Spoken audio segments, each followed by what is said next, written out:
Kansas City. I'm John Robinson, and I've driven every mile of every road on Missouri's highway map. Come along for the ride. This car has done something no other car has done, no other car in the world.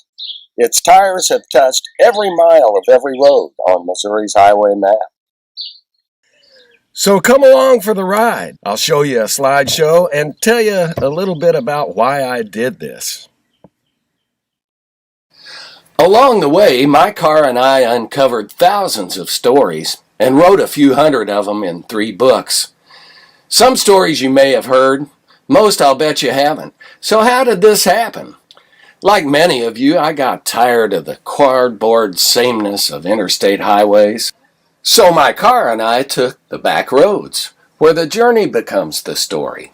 Together on Missouri's back roads, we've been on a 307,000-mile journey to discover the real America, beyond the interstate. Real people, obscure places, forgotten stories. Along the roadsides, we found graveyards and gravy, history and culture, and tales that shout out from America's flyover country.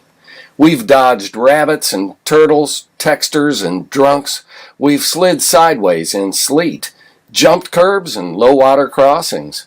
We've passed every pun on every roadside marquee, every time and temperature sign, every clip joint and carny barker and corn dog vendor, every barbecue shack and Tex-Mex taco stand, and we've stopped at most of them. My car has a salvage title, so she's worthless to anybody but me. But I wouldn't part with her. In this throwaway society, she's a keeper. Not everybody thinks so. My wife Cheryl just traded for a newer model. Nice car. But no car, not Lexus or Mercedes or Cadillac, can compare to my Pontiac. That's because mine is the greatest Pontiac ever. It's no idle boast. Racking up more miles on her odometer than the distance to the moon, my 1999 Pontiac Sunfire became my Trigger and Lassie and Old Faithful all rolled into one. Her sleek lines suggest roadster, and she handles through twists and turns like a dancer. She understands her owner's commands as I work through her 5-speed manual transmission to reach her comfort zone. But none of that makes her the greatest Pontiac ever. This car has driven every mile of every road on Missouri's highway map. In the history of civilization, so far as I can tell, no other car has ever completed such a feat. I never really planned to do such a thing, but in jobs that required constant traveling, I quickly tired of seeing the same old scenery along the interstates. So I started taking the back roads, and I kept track, wearing out a half-dozen state highway maps. With little planning, the car and I began a string of shortcuts that lasted beyond a dozen years. A journey that left our tire tracks along every inch of state-maintained pavement. That includes every county road from AA to ZZ. This Pontiac was my constant companion during this evolving obsession, this journey along the back roads. She's crossed Skull Lick Creek and Rabbit Head Creek. She's climbed Long Tater Hill, descended to Devil's Well and the Little Grand Canyon, and 3 toad sucks. Oh, and the Garden of Eden, according to Mormon prophet Joseph Smith. She's witnessed the toaster trading frenzy at Octosterfest and the fruits of mass castration at the Testicle Festival, and a mineral springs with 2 iron pipes that deliver separate healing waters to Democrats and Republicans. My journey whistled through a lot of graveyards, but I also found great restaurants, great stories. Interestingly, I found the best storytellers at senior nutrition centers. And senior centers have the best food, too, for a wayward vagabond. Now I get the senior discount. I met her 20 years ago. She was sleek and new and lipstick red, and even though I didn't realize it at the time, she would carry me faithfully from beginning to end of this journey.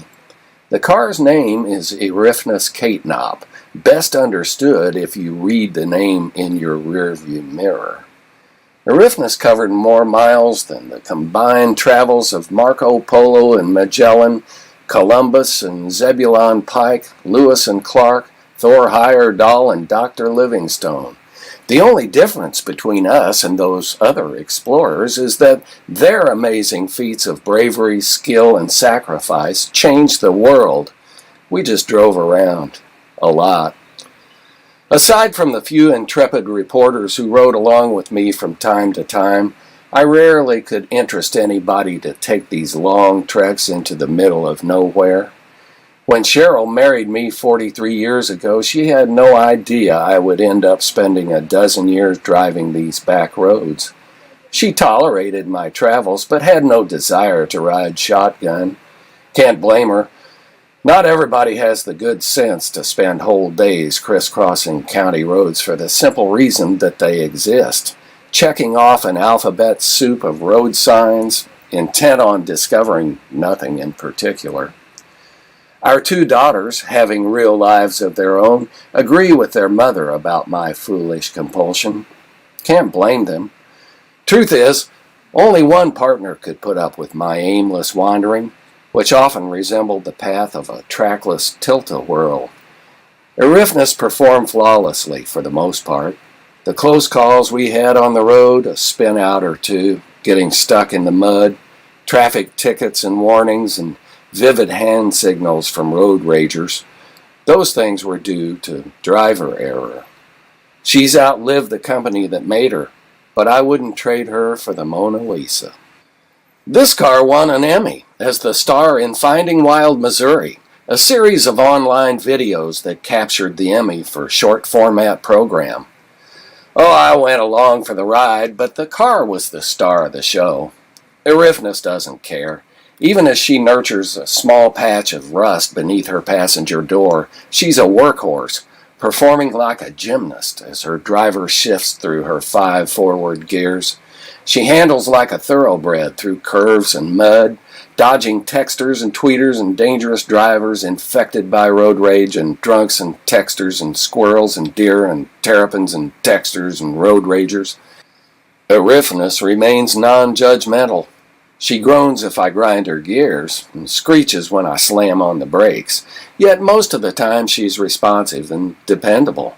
She's dauntless on dirt roads and fearless among 40-ton truck ships on the interstate.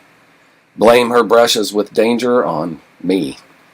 I drove into danger because I was curious. Eriphnis did it because she had no choice.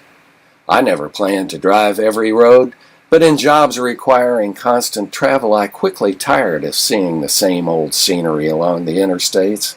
So Eriphnis started taking the back roads, and I kept track, wearing out a stack of highway maps. Nowadays, Eriphnis can rest. We've accomplished the goal of driving every road, but she still takes me to every corner of the state to talk to schools and libraries, Lions clubs, and chambers of commerce banquets. And I tell stories from the 3 books about our travel odyssey. Or sometimes we just drive somewhere for fun. That's when she often wears her crown, a canoe for me to float the Ozark streams, while she waits beside the water. Even though she's covered more ground than nearly all of her peers, she never groans or complains. Regardless, I bought a little extra insurance, a AAA card in case she breaks down along the roadside. That's the least I can do for the greatest Pontiac ever. So as you go out and shop for a new car, I'll keep my old Eriphnis Catenop until the wheels fall off, or my kids take the car keys away. More than 2 centuries after Lewis and Clark, and Daniel Boone and his boys, more than 2 centuries after Zebulon Pike described the stunningly beautiful and stunningly tall people of the Osage tribe, 2 centuries after Henry Rowe Schoolcraft cataloged the rugged Ozarks, the Wall Street Journal named Missouri one of America's 6 best tourism destinations. And last year, Forbes magazine gushed over St. Louis and its Blues Museum. The Arch gets rave reviews. Kansas City's National World War I Memorial is a phenomenal hit. Positioned strategically in the heart of all this action, you know many of these places in our history, but not everybody does. According to Tom Wolfe and the residents of both American coasts, you live in the Great Flyover. It's hard to find anybody who gives two hoots about what happens here, but that's only because of ignorance. I'll demonstrate what I mean. Almost 2 decades ago, as Missouri's tourism director, I was in London on the BBC promoting Missouri. It was July 4th, an odd day to be promoting America in London, but they were cordial and greeted me with, "Happy 4th of July, John." People in London aren't really familiar with Missouri. They could be forgiven if they thought Kansas City was in Kansas. After all, I wouldn't be able to find Staffordshire on a map.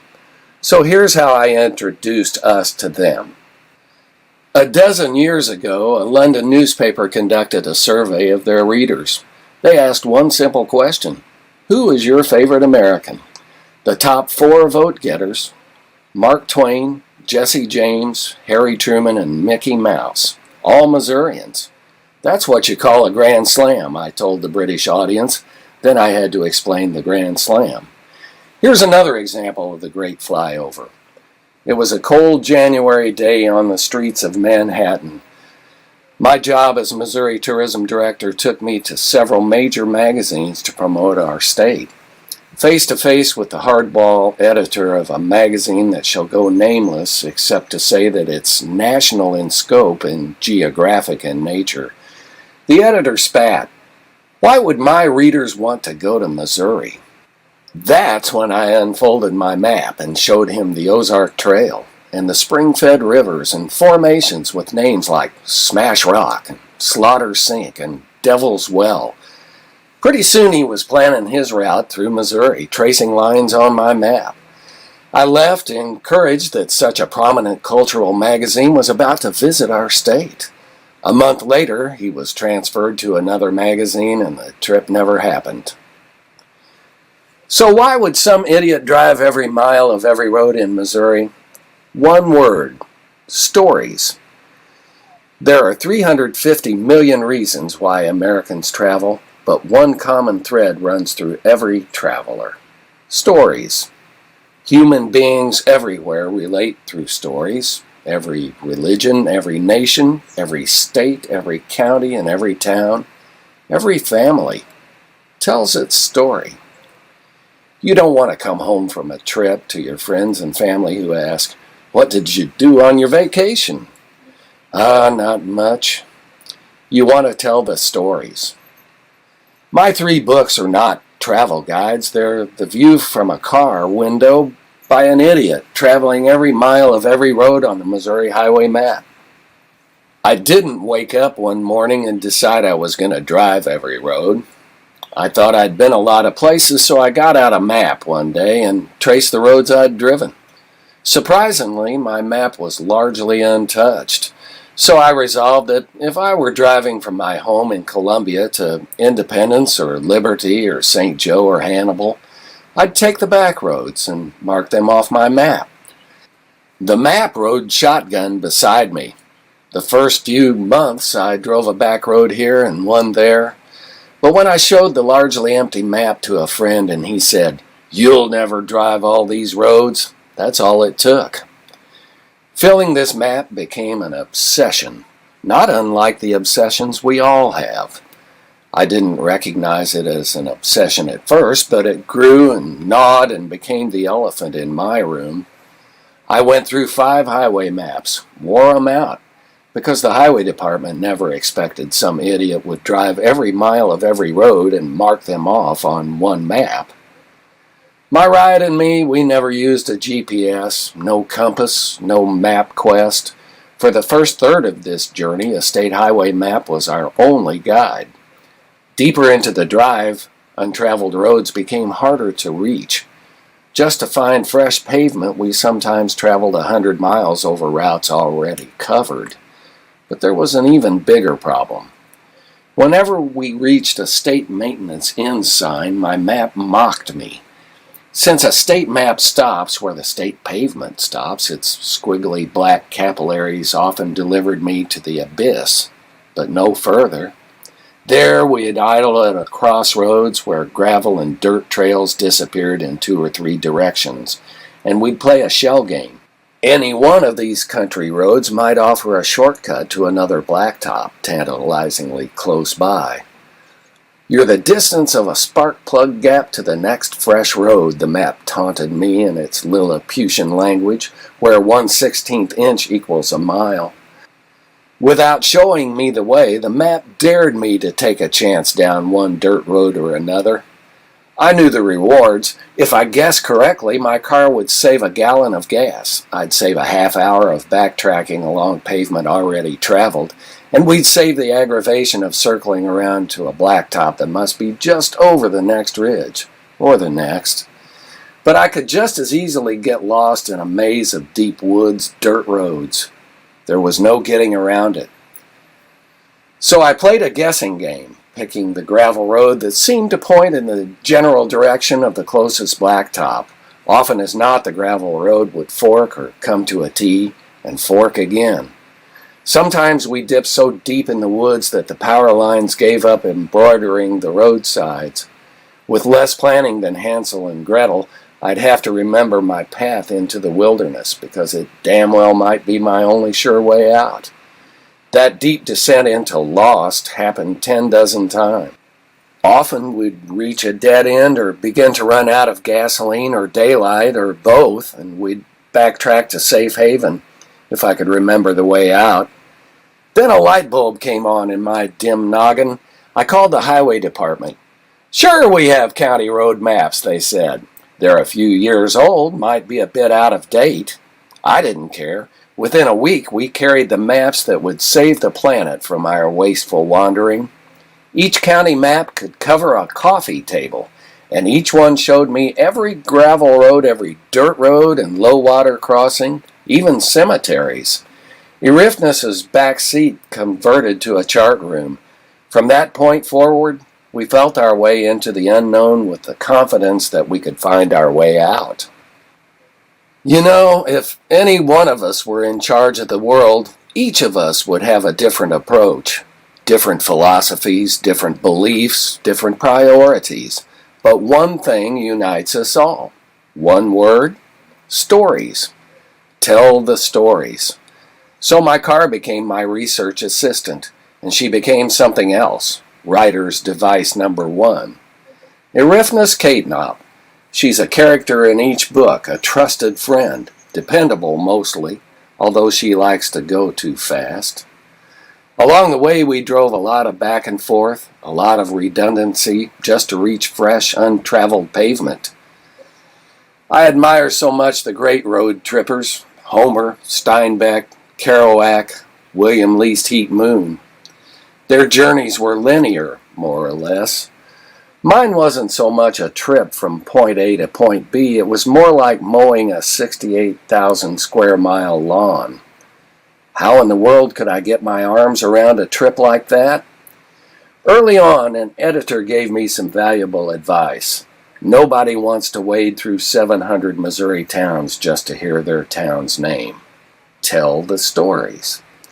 So, after 250,000 miles of hands-on research in diners and dives and dead ends, graveyards and courthouses and museums, more diners, more graveyards, and a surprising number of open doors, I wrote 3 books: A Road Trip into America's Hidden Heart, Coastal Missouri, and Souls Along the Road.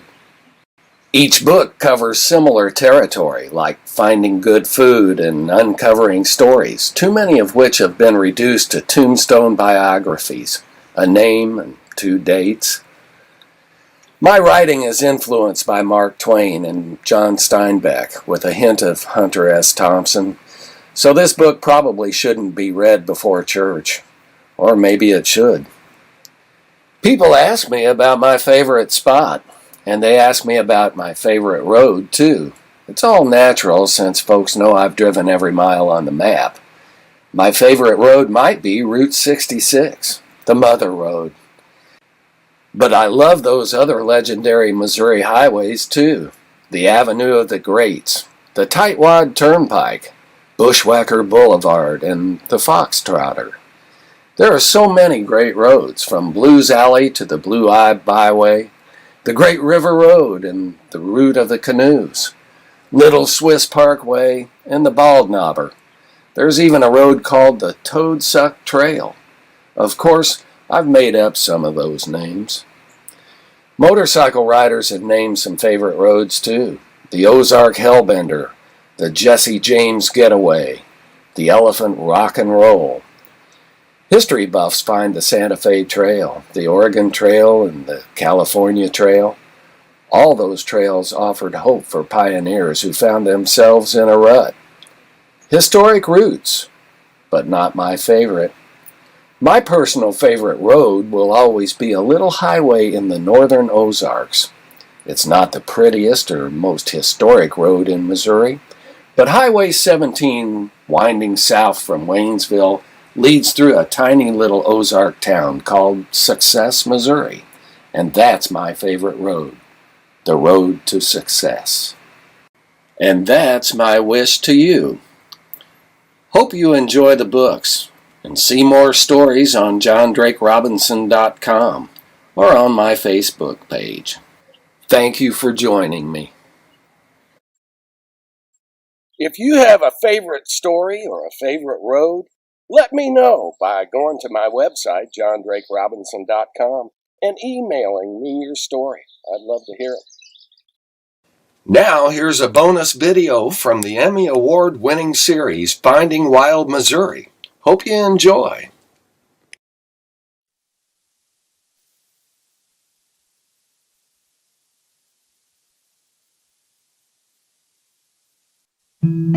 I'm John Robinson, and this is my fellow traveler, Erifnus Caitnop. Together, we've racked up 280,000 miles, covering every mile of every road on Missouri's highway map. Along the way, we've seen nature's hidden gems that you won't want to pass by. So climb in for the ride. We're finding wild Missouri.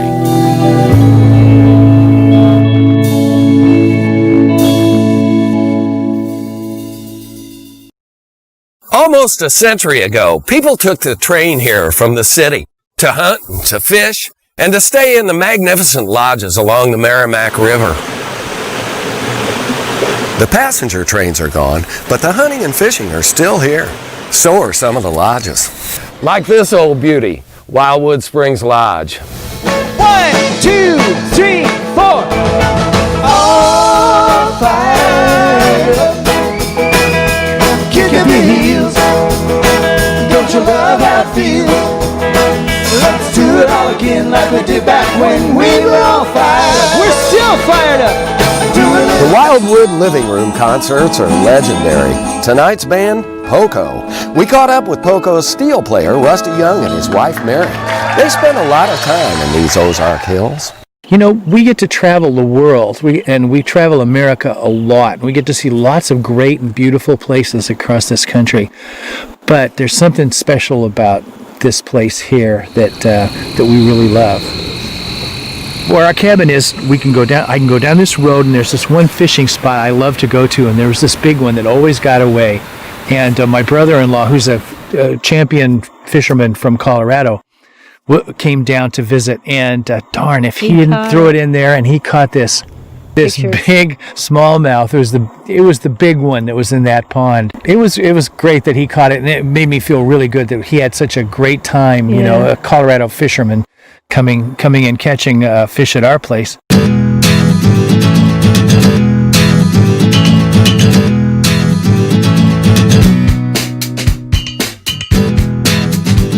The Merrimack River Basin is one of the oldest and most diverse ecosystems in North America. How diverse? In this river, there are more species of crayfish than just about anywhere else on Earth.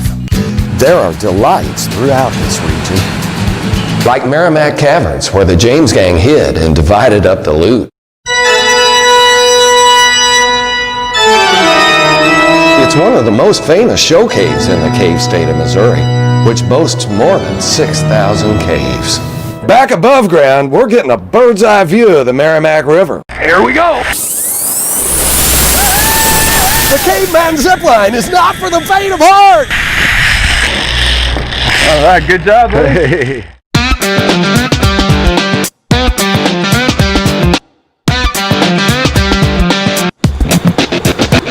Upriver, Merrimack Springs is a true success story.